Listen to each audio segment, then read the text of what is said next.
અમારા ખોજા TV, radio અને એરવેસના માન્ય સાંભળનારાઓ, વફાદાર શ્રોતાજનો, અત્યારે આપણે એલર્જીની વાત કરી રહ્યા હતા, તો તે જ સિલસિલામાં આસ્મા ઉપર આવીએ, એટલે શ્વાસની દમની બીમારી. જે ઘરમાં જેમ કે જીવ જંતુઓ હોય, કકરૂચ જેવા, અથવા જાનવરો સાથે વસતા હોય, જેમ કે બિલાડી, ઘરની અંદર બીડી વધુ પ્રમાણમાં પીવાતી હોય તો તેનાથી ધુમાડો ઉપજે વગેરે, એવી આપણી બેપરવાહીના કારણે ફક્ત એલર્જી નહીં, પરંતુ આસ્મા કહેતા શ્વાસ દમની બીમારી સુધી આ વાત પહોંચે છે. અને જેમણે આસ્મા હોય તો તેઓ આવા માહોલની અંદર બીમારીની તકલીફમાં સપડાય છે. મોકેત અને વાળવાળા કપડાં પેલ્યુશ સાંભળની અંદર શ્વાસની બીમારીવાળાઓ સાથે ન રાખવા. તેમના રૂમ, કોટડીને, સાંભળને સાફ કરવાની, ધોવાની ચાયત રાખવી. તેના ઓછાળ, કપડાં વગેરે અવારનવાર ધોવામાં રાખવા. ખાસ ગાદલાઓ વગેરે વસ્તુઓ શ્વાસ દમની બીમારીઓ માટે આવે છે. દવા પણ મૌજૂદ છે, જેથી આ બધી સગવડ રાખવી જોઈએ. સ્પોર્ટ સૌથી સારામાં સારી વસ્તુ છે કે જે ઇન્સાનમાં એવી તાકાત પેદા કરે છે કે જે શ્વાસની બીમારી સામે ટક્કર ઝીલી શકે. આ સમાચાર તમને કોતિદિયામાંથી આપી રહ્યો છું કે જે આપણે સૌને કામ લાગે તેવા છે. વધુમાં તે છાપું સૌથી નીચેના ભાગમાં જણાવે છે કે ફ્રાંક એસ્પોઝિતો, નાઝર ફ્રાંસે, જેમની ઉંમર અત્યારે 42 વર્ષની છે, તે 32 મેદાille de champion de France નો માલિક છે, પરંતુ આસ્માટિક છે. યોહાન ગોફ્રાન ગ્વાદેલુપનો રહીશ છે, ફૂટબોલર ફ્રાંસે, એલર્જીક છે. એલર્જી ઓ ઝેરબાસે, છતાં કે તે ફક્ત 27 વર્ષની ઉંમરનો જવાન છે. ગાયેલ મોફિસ 27 વર્ષનો, ગ્વાદેલુપ એ માર્ટિનિકનો વતની, જે ફ્રાન્સમાં મોટો થયો છે. ટેનિસની રમતમાં બહુ જ મશહૂર છે. ઓગસ્ટ 2013, હમણાં જ થોડાક દિવસોની વાત છે, તે રમી રહ્યો હતો. તે એલર્જીક ઓ ફ્રોમાજ છે. બધાયના નામ મને અહીં પેશ કરવાના નથી, ફક્ત એટલું જ સ્પોર્ટ, કસરત શ્વાસની દમની બીમારીવાળાઓ માટે બહુ જ ફાયદાકારક છે. અને બચ્ચાના વિકાસ માટે, એને ઉગાડવા અને ફૂલવા માટે બહુ જ અગત્યનું છે. સિવાય એવા સ્પોર્ટ કે જે ફક્ત ડૉક્ટર બતાવી શકે છે કે જે બચ્ચાઓ માટે મના હોય. સ્પોર્ટની વાત થઈ રહી હતી તો ત્યાં જ આપણે રોકાઈ જઈએ અને le quotidien page 43 ઉપર લક્ષ્ય દોડાવીએ. 43 નંબરના પેજ ઉપર quotidien છાપું.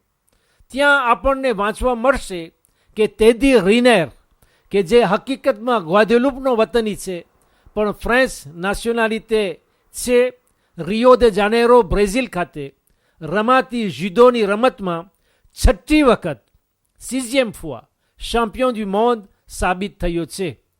આ તે જ જગ્યા છે, રિયો de જાનેરો, જ્યાં 18 વર્ષની ઉંમરમાં પહેલી વખત તેને જુડોમાં ચેમ્પિયન du monde નો ચાંદ મળ્યો હતો.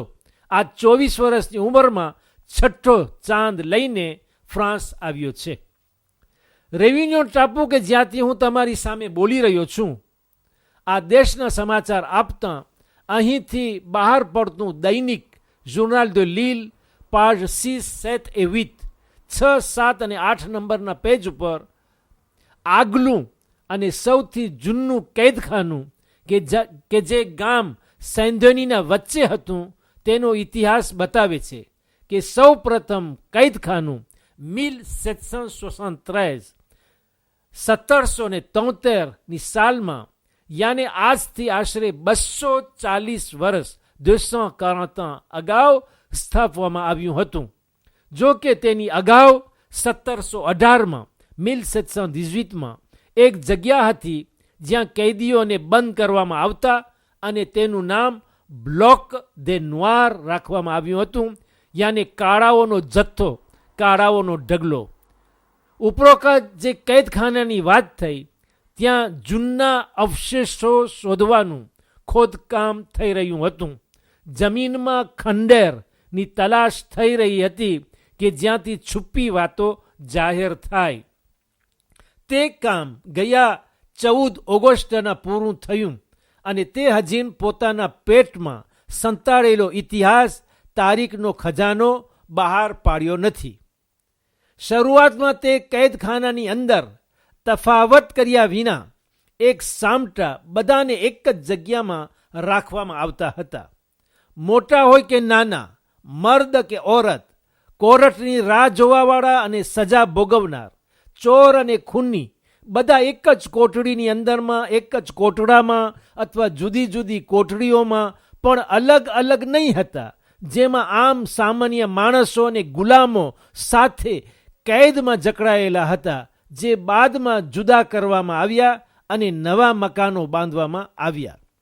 કેદખાનાનો ઇતિહાસ સાંકળ, લોઢા, શારીરિક સજા અને પરસેવાથી ભરેલો છે. 1817માં 1817માં 92 કેદીઓ હતા અને 30 વર્ષ બાદ 320 સુધી તે સંખ્યા પહોંચી ગઈ, જેની અંદર 245 એસ્ક્લાવ કહેતા ગુલામો હતા. આજથી 5 વર્ષ અગાઉ 2008માં આ કેદખાનું બંધ થયું અને ત્યાંથી 300 કેદીઓને 300 ને નવા કેદખાનામાં લઈ જવામાં આવ્યા, જે ગામથી થોડે દૂર છે. કદાચ કોઈ એમ સમજે કે ખંડેર જગ્યામાં મશહૂર છે કે જિન્નાતો અને ભૂત વસતા હોય, ફાંતોમ હોય, જે હોય, પરંતુ આ જેલની જમીન પોતાની અંદર એક મોટો ઇતિહાસ છુપાવ્યો છે. તે કદાચ આ ખોદકામ પછી જનતાની સામે બહાર મૂકવામાં આવશે.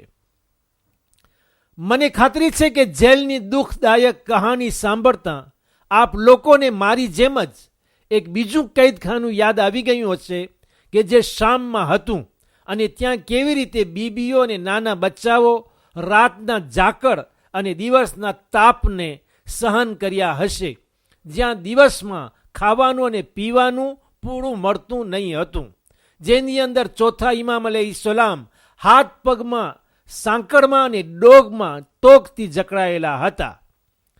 14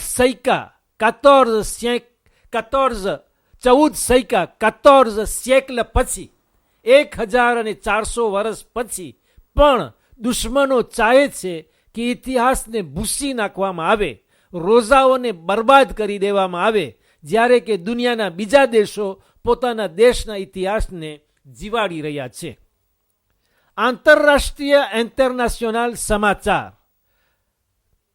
Le Quotidien page 51 ઉપર, 51 નંબરના પેજ ઉપર અને જીર પાશ 11 ઉપર 11 નંબરના પાના ઉપર ધાર્મિક નવીનમાં લખે છે કે પાપ ફ્રાન્સવા મોન્સિન્યર પારોલેને સેક્રેટર દેતા તરીકે નિમ્યો છે, જે જગ્યા દેશના પ્રીમિયર મિનિસ્ટર તરીકે ઓળખાય છે. અને પાપ પછી અગર કોઈ અગત્યની જગ્યા, અગત્યતાનો હોદ્દો હોય તો તે આ છે, જે મોન્સિન્યર પારોલેને મળી છે, જે 58 વર્ષના મર્દ છે. નેલ્સોન માંડેલા, કે જે માદીબાથી ઓળખાય છે, આફ્રિક દુ સુદનો સૌથી પહેલા દેશના પ્રમુખ જે કાળા રંગનો છે, તેના બારામાં લખતા જીર પાજ 11 ઉપર 11 નંબરના પેજ ઉપર નીચેના ભાગમાં જણાવે છે કે તે હજી હોસ્પિટલમાં છે. તેની સ્થિતિ ભલે કટોકટી ભરી હોય પરંતુ અટલ છે, બદલતી નથી. બનવા જોગ છે કે તેમની છાતીનું જે દર્દ છે તે પોતાને ખેન રોગની બીમારી જે કેદમાં લાગુ પડી હતી, એ ખેન રોગની બીમારી કે જે તેમને કેદખાનાની અંદર લાગુ પડી હતી, તેનું કારણ હોય કે જે છાતીમાં દર્દ થઈ રહ્યું છે. કારણ કે લગભગ 27 વર્ષ વેન્સેતાં તેમને જેલની અંદર પસાર કર્યા છે. 18 વર્ષ 18 ans એક ટાપુ ઉપરની જેલમાં વીત્યા હતા.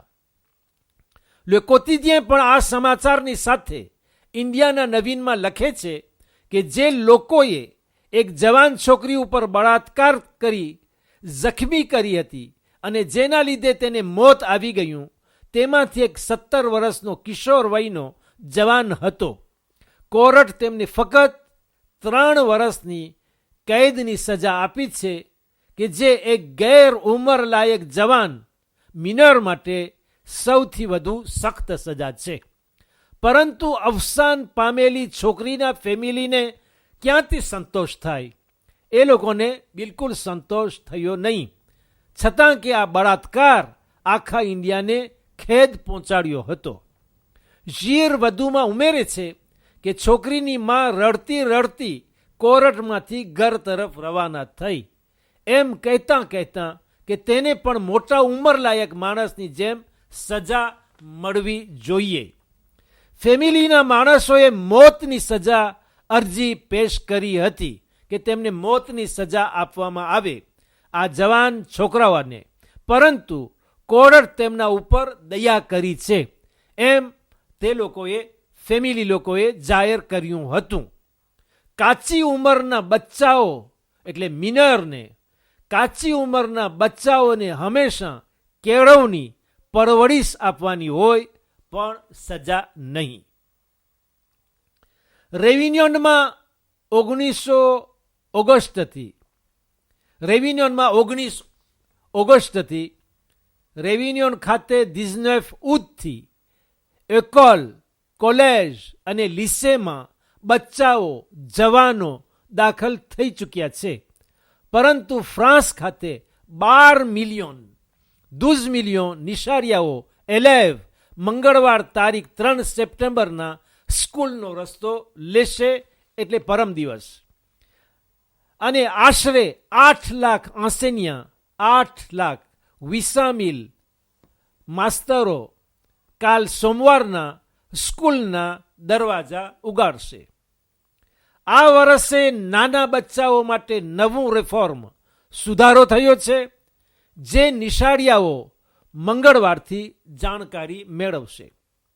તે ભણતરની નિષ્ફળતાથી બચાવવા ખાતર, એશેક સ્કોલરથી બચાવવા ખાતર અને ભેદભાવને ખતમ કરવા માટે છે. 8,200 નવા માસ્તરો અને બીજા કામ કરનારાઓને આ વર્ષે સરકાર સ્કૂલ માટે રોકશે. જો કે નવા 60,000 એલેવ સામે વધતા હોય તે સંખ્યા હજી અપૂર્ણ કહેવાશે.